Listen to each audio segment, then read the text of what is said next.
Samuel Freedman is an award-winning journalist and professor at Columbia Journalism School. His latest book, Breaking the Line, is about the 1967 college football season that he says changed the course of civil rights. Following are comments made by Freedman when he was interviewed several months ago by Florida TV host Mark Bernier. Well, I have been a lifelong football fan. That's one simple way to begin the story. But I've also been, for a long time, absorbed in the civil rights story, primarily as a reader and as someone who's, read informally in the historical record of it. And I was really looking for a way to write about both football and civil rights in the same book.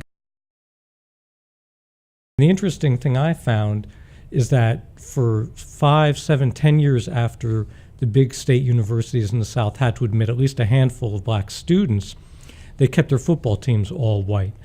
And that was not accidental. It was because with the cultural importance of football in the South, the idea that you could still win, be a national champ, be in big bowl games, be in the top 10 with an all-white team was construed as, continuing evidence of white supremacy.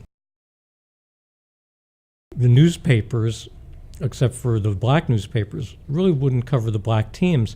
So pro scouts knew how great the players were, but the typical football fan often didn't know.